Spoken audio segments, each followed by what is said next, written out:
Continuando a leitura do Srimad Bhagavatam, canto 7, capítulo 14, verso 19, 20, verso do 19 ao 23. O título do capítulo, A Vida Familiar Ideal. Repitam, por favor. Kuryat Apara Pakshiyam Masi Prausthapade Dvija Shradham Pitro Yathavitam Tatbandhunam Cha Vitavan Kuryada para Pakshiyam Masi Prausthapade Dvija Shradam Pitro Yathavitam Tadbandhunam Chavitavam.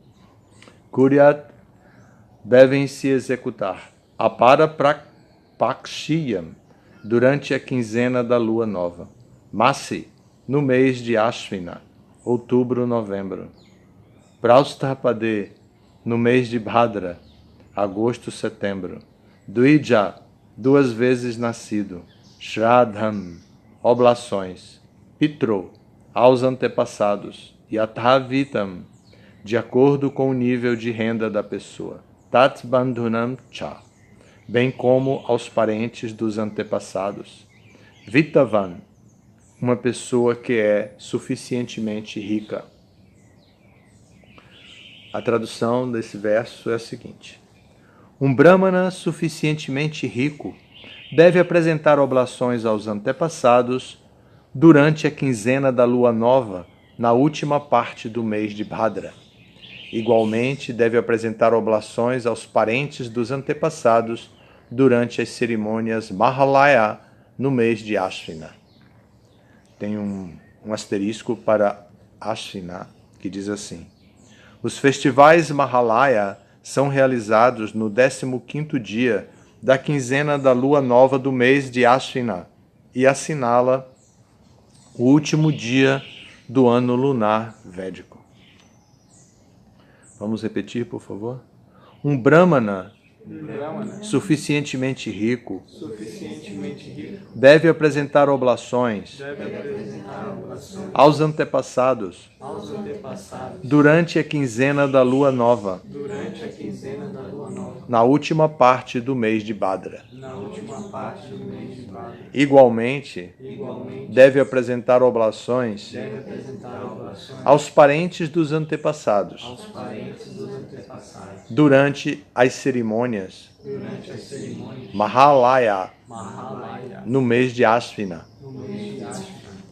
Bom, continuando os próximos versos, esse não tem significado. Os versos do 20 a 23, a tradução é a seguinte: deve-se executar a cerimônia Shraddha em Makara Sankranti, o dia em que o sol começa a mover-se na direção ao norte, ou em Karkata Sankranti, o dia que o sol começa a mover-se em direção ao sul. Deve-se executar também essa cerimônia no dia de Mesha Sankranti e no dia de Tula Sankranti, na yoga chamada Vyatipata, naquele dia em que 3 tithis lunares conjugam-se, durante um eclipse da lua do sol, no 12º dia lunar e no Shravana Nakshatra. Deve-se executar essa cerimônia no dia de Akshaya Tritiya, durante o 9º dia da quinzena da lua cheia do mês de Kartika, nos 4 astakas, na estação do inverno e na estação fria, no 7º dia da quinzena da lua cheia do mês de Magha, durante a conjunção de Magha Nakshatra com o dia da lua cheia e nos dias em que a lua está completamente cheia, ou então, não estando a lua completamente cheia, escolhem-se os dias que estão conjugados com os nakshatras, dos quais surgem os nomes de certos meses. Deve-se executar também a cerimônia Shraddha no 12º dia lunar, quando está em conjunção com algum dos nakshatras chamados Anuradha, Shravana, Uttara Phalguni, Uttara Sadha ou Uttara Bhadrapada. E deve-se executar essa cerimônia quando o 11º dia lunar estiver em conjunção com Uttara Phalguni, Uttara Sadha ou Uttara Bhadrapada.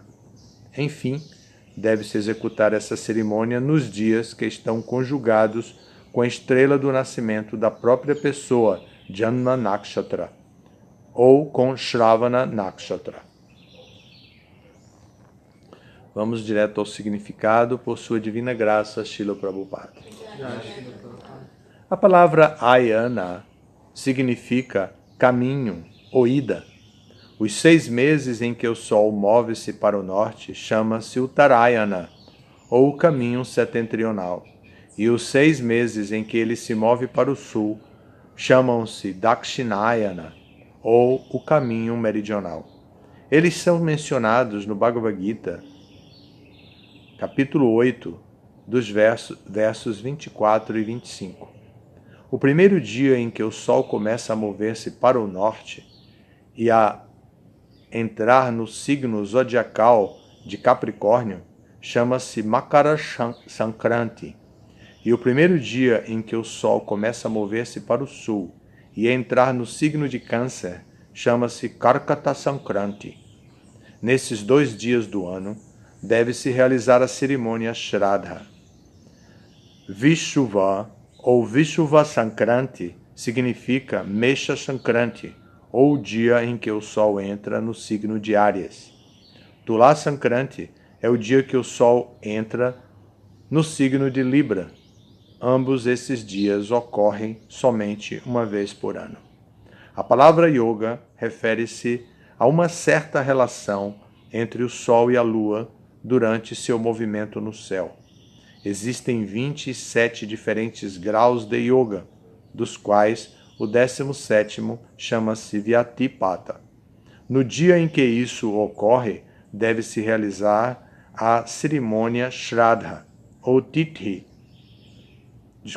Um Tithi, no dia lunar, consiste na distância entre as longitudes do Sol e da Lua. Às vezes, um Tithi é menos do que 24 horas. Quando ele começa após o romper do Sol de um certo dia e termina antes de o Sol nascer no dia seguinte, então o Tithi que o precede e o que surge em seu lugar tocam o dia de 24 horas durante o período entre um e outro nascer do Sol. Isso se chama Triyaha Sparsha, ou um dia tocado por alguma porção de 3 tithis. Srila Jiva Goswami cita muitos shastras, segundo os quais a cerimônia Shraddha de oblações aos antepassados não deve ser realizada em Ekadashi Tithi. Quando o Tithi do aniversário da morte cai no dia de Ekadashi, não se deve realizar a cerimônia Shraddha no Ekadashi, e sim no dia seguinte, ou Dwadashi. O Brahma Vaivarta Purana diz: Ye kurvanti mahipala shradam chaikadashi dine trayaste narakam yanti data bhokta naprerayaka. Se alguém realiza a cerimônia Shraddha de oblações aos antepassados em Ekadashi Tithi, então o autor, os antepassados para quem se faz Shraddha e o Purohita, ou sacerdote da família, o qual promove a cerimônia, todos vão para o inferno. Forte, né? Então aqui nós temos um tema do Jyotish Shastra, um tema que é apresentado aqui no Bhagavatam, à luz do Jyotish Shastra. O tema importante aqui é oblações aos antepassados. O tema aqui é a grande responsabilidade que um grihasta tem com a elevação espiritual dos membros da sua família. está mostrando a importância que o chefe de família ideal, que tenta viver a vida familiar ideal, deve ter com os seus parentes. Assim, esse é o tema aqui. E aqui, especificamente, com os parentes mortos, os mortos da família. Então aqui não está se falando da família ainda em vida, em que todos podem ser motivados a cuidar de si mesmos e fazerem seus próprios samskaras e se preocuparem em corrigir seus próprios erros. Mas agora é o chefe de família preocupado com os erros dos antepassados. Então, a riqueza de detalhes aqui é impressionante. E também o que é muito impressionante é a cultura de Prabhupada ao apresentar tudo isso no significado. Algo que na vida prática ele nem exigiu dos devotos, ele nem falou para os devotos. No dia a dia, nos seus 12 anos de movimento, Prabhupada nem estimulou esse tipo de assunto. Não era tema de Prabhupada, das conversas, dos darshans, tema recorrente, que Prabhupada sempre falava, procurava puxar para falar do Jyotishastra, da astrologia, do dia, da hora certa, do momento certo, da maneira certa. E também sobre antepassados. Há uma máxima que diz que um devoto, quando se torna um devoto puro, ele libera muitas gerações dos antepassados. Isso também demonstra a responsabilidade que temos com os nossos parentes, com os antepassados. Uma coisa muito grave que acontece quando perdemos alguém da família é o sentimento de culpa que quem ficou guarda. A pessoa que não morreu sente: eu perdi toda a minha oportunidade de dizer para aquela pessoa como eu amava aquela pessoa, como ela era importante para mim, de apreciar tudo que ela fez de bom, de ajudá-la nas suas necessidades. Quanta privação essa pessoa passou na vida, como eu poderia ter ajudado essa pessoa naquela fase tal que ela passou, e como eu poderia ter sido muito melhor, eu fui tão egocêntrico, egoísta, e cada vez que a pessoa pensa isso, vai ficando, se sentindo mais culpada, mais culpada, mais culpada, e esse sentimento de culpa vai penetrando por toda a área da psique do indivíduo e mexendo com todos os relacionamentos dele. Relacionamento com os vivos, também, né, com filhos, com parentes, com tudo. Às vezes, positivamente, porque a pessoa pensa: bom, o outro já morreu, mas quem está presente aqui é esse, eu vou cuidar. Mas tem casos diferentes. Tem casos que a pessoa se deprime e se sente tão culpada, tão mal, que ela perde todo o ímpeto pelo aprimoramento na vida. E aí começa a negligenciar os vivos, e repetindo o mesmo erro, ela começa a negligenciar os vivos. E começa a negligenciar suas próprias necessidades, torturando-se, maltratando-se, boicotando seu direito de construir uma vida cheia de ananda, bem-aventurança, uma vida cheia de conhecimento espiritual, uma vida focada na eternidade da alma. A pessoa fica na lama da existência material. Então, o sentimento de culpa é muito grave. E aqui o Bhagavatam nos orienta para que a gente se liberte de tudo isso, fazendo o que tem que fazer. Vou fazer a cerimônia, vou fazer tudo dentro do tithi certo, dentro da constelação certa, nos sandhyas corretos, de acordo com a constelação certa, a estrela predominante certa, nakshatra, né? E tudo mais. Eu vou fazer tudo de acordo com como manda o figurino apresentado no Jyotishastra. Mas essa cultura já não é mais tão segura. Bhaktisiddhanta Maharaj era um astrólogo. Ele estudou tanto matemática, quanto astronomia, quanto astrologia. Mas Prabhupada não foi tão enfático nisso na vida dos seus discípulos. Ele não colocou isso. Pelo contrário, uma vez os discípulos chegaram muito perturbados em Vrindavana, depois de dar uma volta pela cidade, fazer um monte de turismo, e Prabhupada perguntou, como foi? E o passeio de hoje, como foi? Como vocês aproveitaram o dia de hoje? E eles disseram, fomos no astrólogo, e ele disse não sei o que de mim, disse não sei o que dele, não sei o que dela, e foi falando, Prabhupada dava muita risada. Depois disse, não se preocupem, é só vocês baterem palma na hora do Kirtan. Só vocês baterem palma na hora do Kirtan e todo o destino mudará, todas as linhas das mãos mudarão. Então, Prabhupada disse isso para que os devotos confiassem no processo de bhakti, de adoração à deidade, no processo de puja, no processo de kirtan, no processo de escutar, no processo de ouvir, em todos os 9 processos, Nava Vida Bhakti, todos os 9 processos de serviço devocional. Então, Prabhupada orientou os devotos que tivessem fé. Ele cultivava fé, Shraddha. Aqui é Shraddha, e está se falando das oblações do passado. E Prabhupada nos orientou a cultivar Shraddha, fé. Fé, são 2 palavras muito parecidas. E Prabhupada nos orientou a cultivar fé, fé no processo da consciência de Krishna. Com essa fé, nós nos livramos dos sentimentos de culpa, nós nos centramos, focamos nosso objetivo e não ficamos cínicos.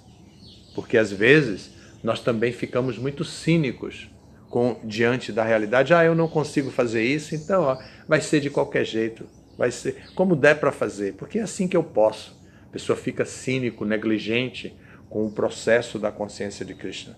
Então, Prabhupada nos orientou a ficar focados, a ter a orientação básica de Varna e Ashrama. Isso Prabhupada falou muito. Muito embora ele não tenha entrado também nos mínimos detalhes, instalado o sistema Varnashram, como o sistema Varnashram deve ser a organização social de uma comunidade Vaishnava, Prabhupada não instalou, não chegou a instalar, mas ele falou muito dos ashramas, Brahmachari, Grihastha, Vanaprastha, Sannyasa. Ele falou também dos Varnas, Shudra, Vaishya, Kshatriya, Brahmanas. Prabhupada falou muito cuidadosamente disso e a gente tem muitas informações. Agora é a nossa vez de costurar todas essas informações para organizar um sistema social produtivo dentro da nossa ISKCON. E esse é o nosso grande desafio. Nós sempre temos esse mesmo desafio. Como educar nossos filhos? Como educar a nós mesmos?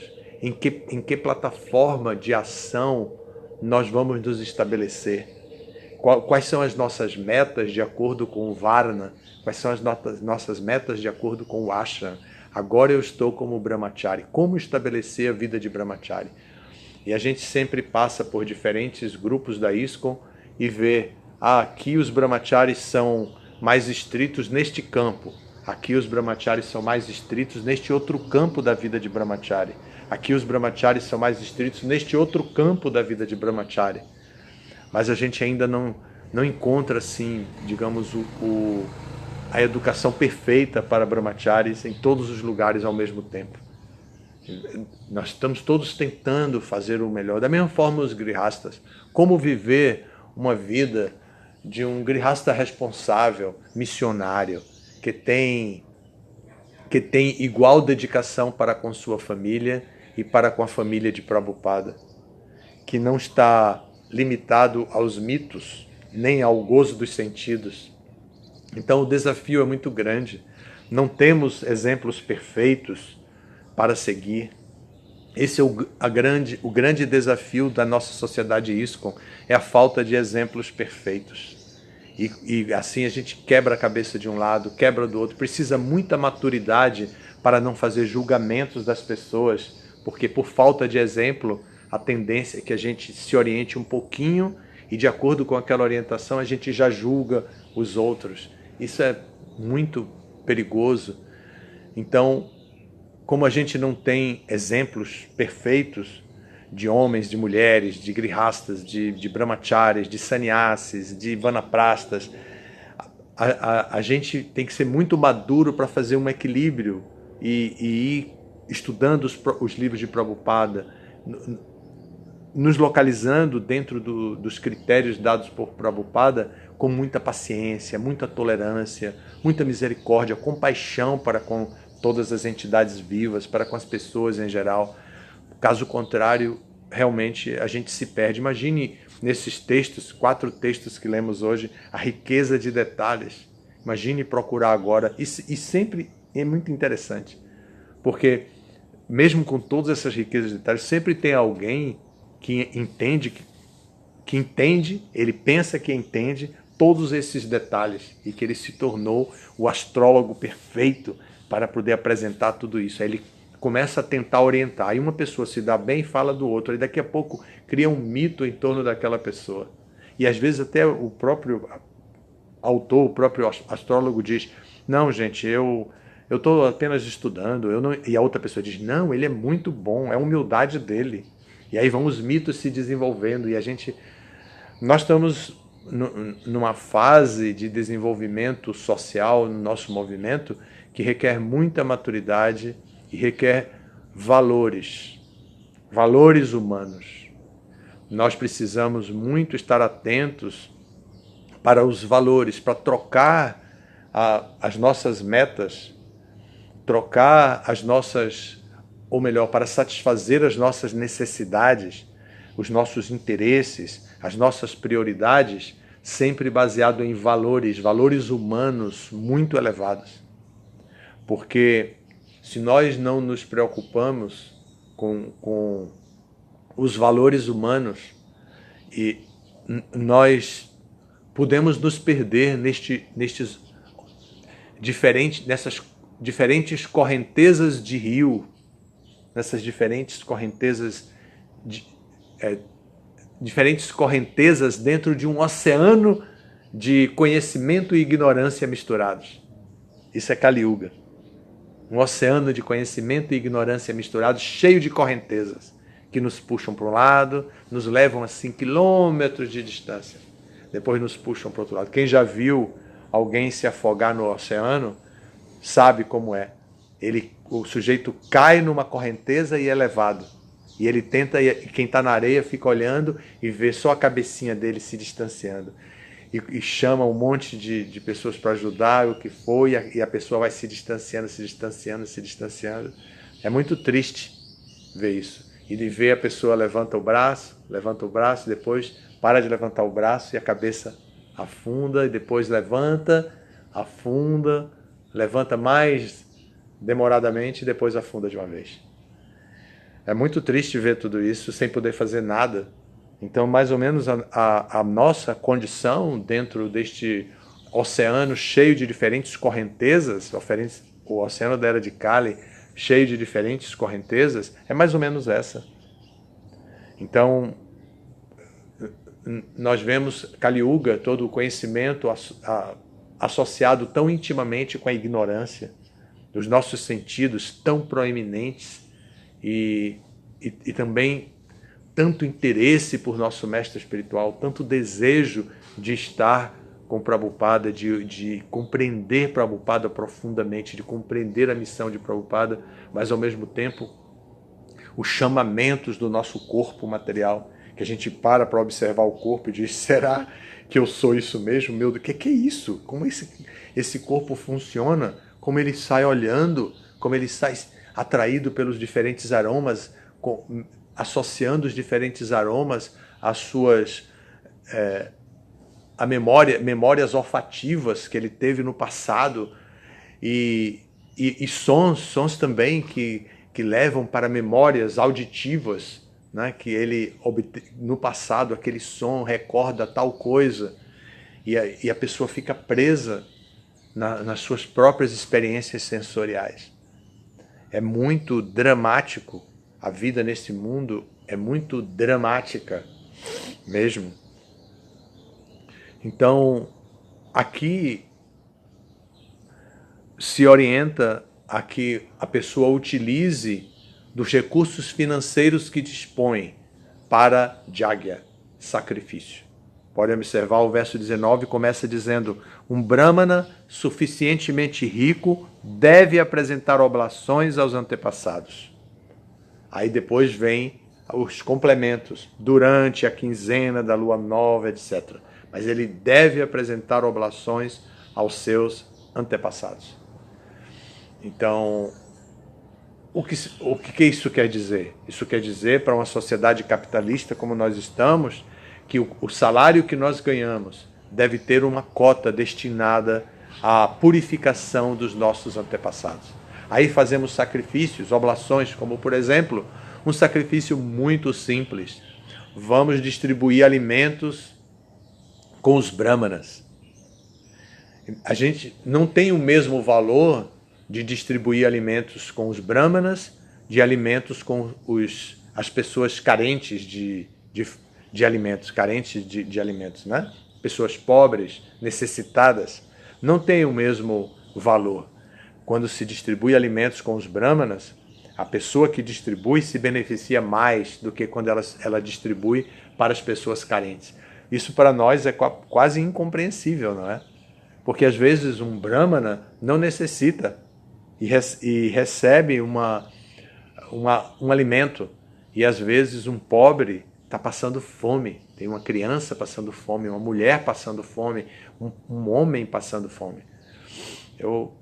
Meu pai guardou a vida inteira uma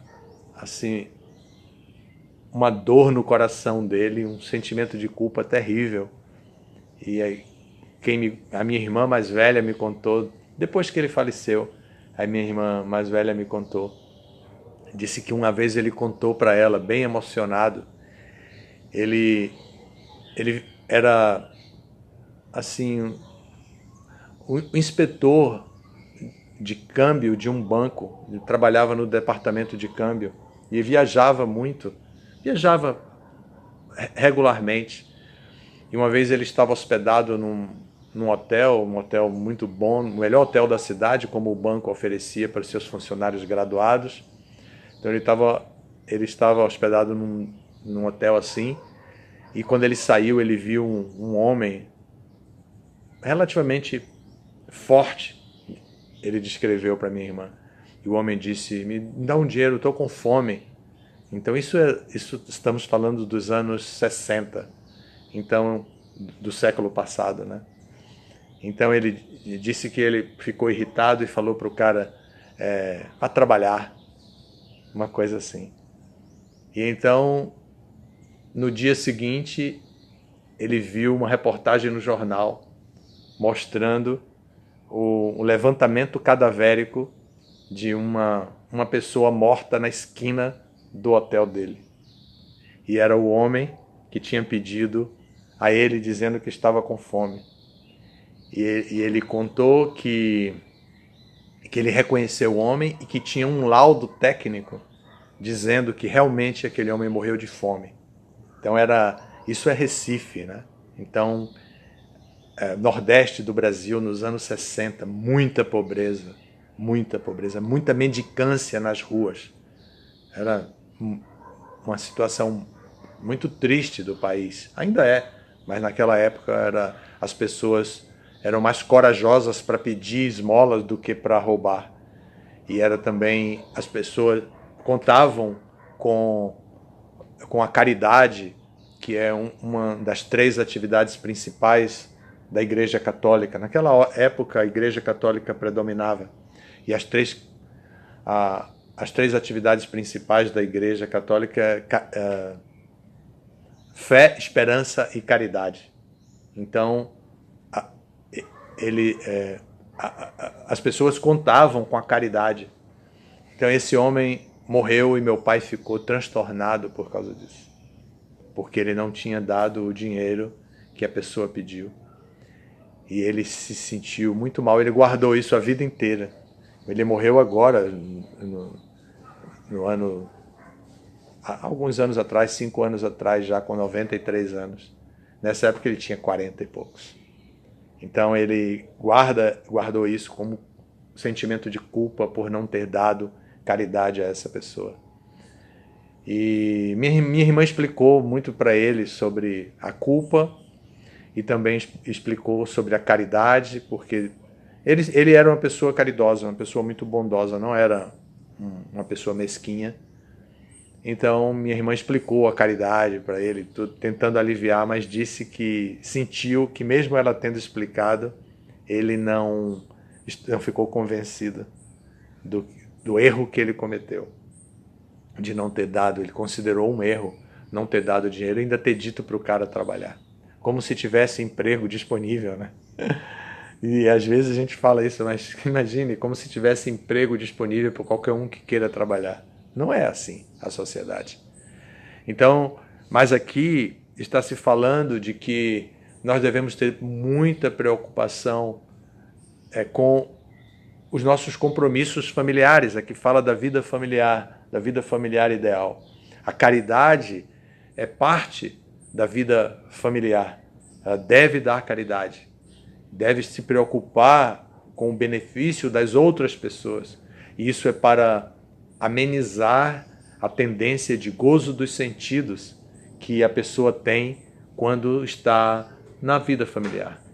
E considerando o sistema Varnashrama, o gozo dos sentidos é restrito à vida familiar.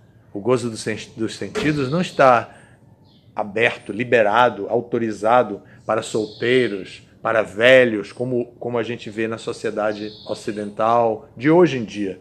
Mas quando se fala de sistema Varnashrama e de gozo dos sentidos, então já se sabe, gozo dos sentidos reservado para Grihastha Ashrama. Não, gozo dos sentidos não é para brahmacharis. Gozo dos sentidos não é para vanaprastas. Gozo dos sentidos não é para sannyasi. Gozo dos sentidos é para grihastha. Isso é uma sociedade orientada pelo Varnashrama, evidentemente, né? Então, dessa maneira, a instrução aqui é que os grihastas devem se preocupar com as outras pessoas e favorecer as outras pessoas, para que as outras pessoas tenham a oportunidade de avançar espiritualmente. Tudo ficou muito resumido no movimento que Prabhupada fez. Ele colocou todas essas exigências da vida familiar ideal, da vida renunciada ideal, da vida de estudante ideal. Ele colocou tudo isso, o brahmacharya ideal, o grihastha ideal, o vanaprastha ideal, o sannyasi ideal. Ele colocou tudo isso nas atividades missionárias do seu movimento. Então, nós podemos ter uma vida ideal seguindo as orientações que Prabhupada deu para que esse movimento seja relevante dentro da sociedade humana. Que a gente não perca tempo, e ele usava essa expressão sempre, não desperdice seu tempo. Não desperdice seu tempo. Então, a gente deve aproveitar o tempo para favorecer a sociedade humana, distribuir praçada para que as pessoas possam entrar em contato com essa energia espiritual. Campina Grande tem esse orgulho de dizer, né? Esse ano estamos entrando, acho que para o 16º ano. 16º ano, 16 anos. 16 anos distribuindo alimentos diariamente. Quantos litros você viu? Ontem fez a conta na máquina. 200, foi na cabeça. 210 mil litros. 210 mil litros de sopa distribuído. O mais interessante é a regulação. De segunda a sexta-feira, de todas as semanas, de segunda a sexta-feira, há 16 anos consecutivos. Não existe outro projeto assim, tão facilmente encontrado no mundo. Pode ter, deve ter até mais tempo que isso, mas é muito difícil conseguir isso. essa estabilidade emocional, estabilidade administrativa, estabilidade financeira para distribuir esses alimentos diariamente. E os devotos vão e pegam o carrinho e andam 2, 3 quarteirões para chegar no lugar adequado e então distribuir 60 litros de sopa para uma comunidade carente. A vizinhança, os comerciantes da vizinhança, todos apreciam muito o trabalho dos devotos. Então, distribuir praçada. Agora, distribuir livros, conhecimento espiritual, para jogar esses livros praticamente dentro desse oceano de ignorância, cheio de grama-yakatá, tópicos mundanos inúteis, novelas, filmes do Netflix, rolando aí todas as séries que a gente fica até tarde da noite assistindo Netflix e depois nem pensa em Mangalarti, nem pensa em cantar japa, nem pensa em cozinhar para distribuir com os Vaishnavas, muito menos com as pessoas em geral. Nada. A gente não pensa em Jagya, sacrifício, como é o tema aqui. A gente não pensa em nada disso. A gente só pensa naquilo que o autor do filme, o diretor do filme, idealizou para mostrar para a gente lá no Netflix. Com todos os recursos e ainda sofrendo as exigências, sofrendo ou deixando que a sua inspiração artística fique sujeita às exigências dos patrocinadores. O mundo material é assim mesmo. E a gente cai nas armadilhas. Mesmo nós, Vaishnavas, caímos nas armadilhas assim.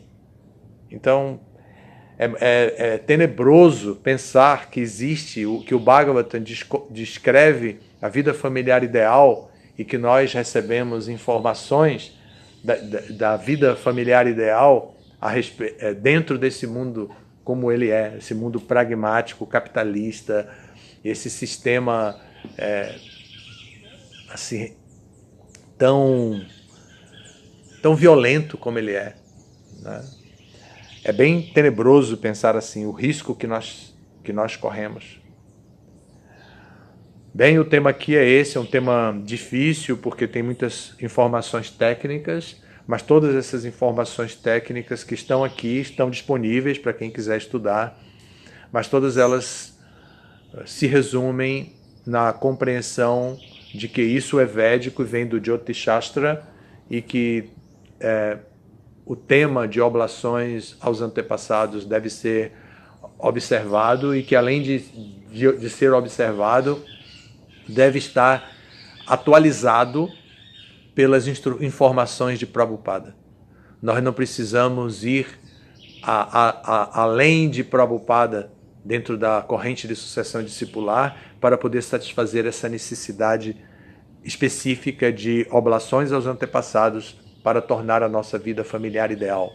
Prabhupada já regularizou os sistemas para nós fazermos nossa vida familiar ideal. Adoração à deidade, em todos os serviços, pregação, sankirtana, distribuição de livros, produção de livros e distribuição de alimentos, receber os convidados nos festivais de domingo, fazer grandes festivais. Isso foi o que Prabhupada nos ensinou. E por aí a gente pode realizar a vida familiar ideal sem preocupação. Muito obrigado pela atenção. Todas as glórias a Srila Prabhupada. Jai Srila Prabhupada.